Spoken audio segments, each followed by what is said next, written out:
حج یہ ہے کہ آپ نے اللہ نے آپ کو جو آرڈر دیے تھے آپ وہ پورے سال پورے کرتے رہے ہیں، مگر ان میں دیوانگی کا اظہار نہیں ہے.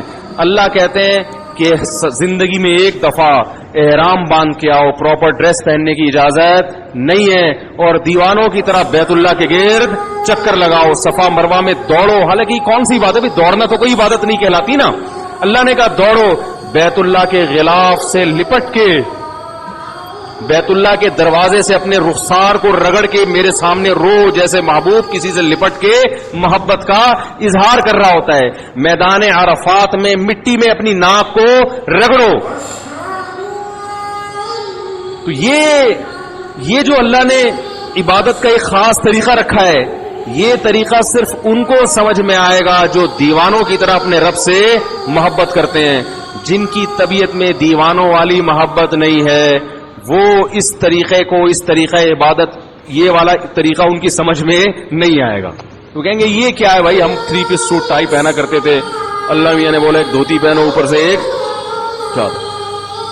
یہ کیا ہے، وہاں جا کے کیا کر رہے ہیں، گھوم رہے ہیں، حجر اسود کو چوم رہے ہیں. کیا ایک پتھر ہی تو ہے بھائی، اس کو کیوں چوم رہے ہیں بھائی؟ بیت اللہ سے نسبت ہے اس کی، یہ اللہ کا گھر ہے. کیسے دیواروں سے لوگ رخساروں کو لگا رہے ہوتے ہیں وہاں.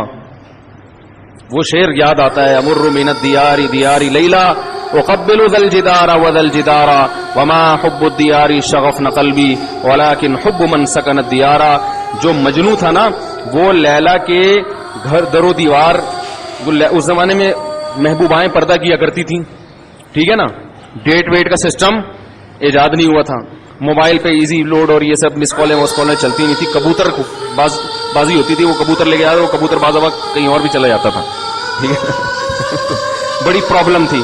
تو یہ جو مجنون ہے نا، یہ لیلا کے عشق میں کیا کر رہا ہے، اس کی دیواروں کے گرد چکر لگا رہا ہے، اور بڑے سخت پہرے ہیں غیرت مند مردوں کے، وہ نکلنے نہیں دیتے. تو یہ چکر لگا رہا ہے اور پھر محبوبہ کی دیواروں کو چوم رہا ہے. پھر لوگوں سے کہتا ہے کہ بھائی امر من الدیار دیار لیلا اقبل ذا الجدار وذا الجدار. لوگوں میں لیلا کے در و دیوار کے گرد گھومتا ہوں، کبھی اس دیوار کو چومتا ہوں، کبھی اس دیوار کو.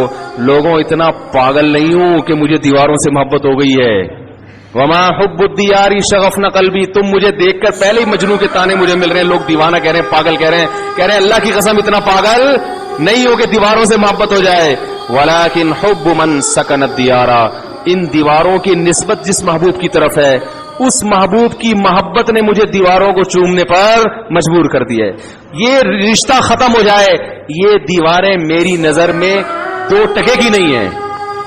بیت اللہ کی دیواریں بھی سیمنٹ گارے کی بنی ہے میرے بھائی، اس کا غلاف بھی کپڑے کا غلاف ہے، وہ کوئی مریخ سے نہیں آیا ہوا. یہی سیمنٹ، یہی بجری، یہی ریت، اسی سے وہ اینٹیں بنی ہیں. لیکن ان اینٹوں کو دیکھنے کے لیے، اس غلاف کو چومنے کے لیے، اس غلاف کے گرد طواف کرنے کے لیے ہم 6-6, 7-7 لاکھ روپے خرچ کر کے جاتے ہیں. اور لاکھوں کے مجمع میں جہاں پھسلنے کا بھی خطرہ ہو، جان کا بھی خطرہ ہو، اس بیت اللہ کے گرد گھومتے ہیں.